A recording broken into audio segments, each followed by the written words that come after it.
So yun guys, natatandaan nyo, pupunta kayo ng Philippine Embassy kung galing kayo sa Labinado Station.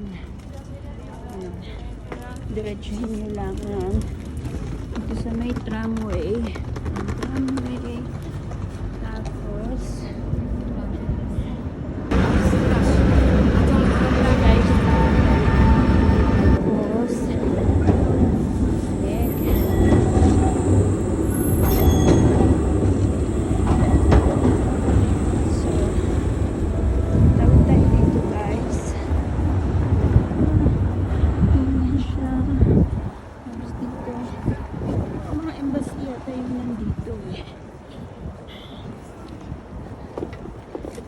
souvenir shop. Patuloy tayo konti. Wow, sana all. Ito yung parang Ukrainian embassy yun eh. Ukrainian embassy. Pero, ang Philippine Embassy, sa pangalawang tawid natin, ito na siya. Ito siya. Philippine Embassy. Yan yung flag natin. Tapos ayan yung number. So nasa kanto lang talaga siya. Madali lang. Nag-freeze yung kamay ko, wala akong gloves. Kasi yung kanto.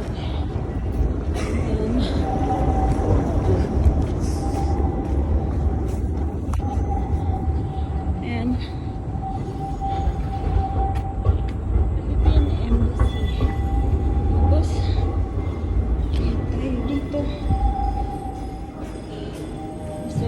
pero sa reception door dito, okay tayo dito, first floor. Yan.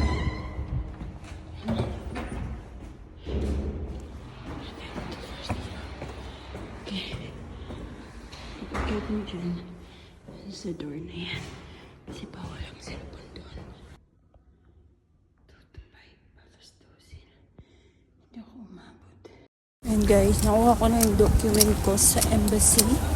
Buti mabait yung nag-assist sa akin ngayon. Pinapasok nila ako at maayos yung naging assessment sa akin.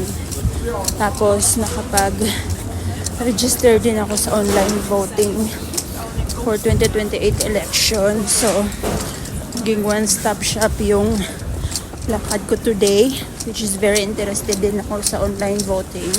Sa overseas voting kasi rehistrado din ako galing sa Hong Kong. So, let's see. Today is a very fruitful day. So, nakikita niyo to? Ito yung Jerusalem Synagogue. So, go there's another day kasi bawal pumasok doon. Ang sarado today. Bye.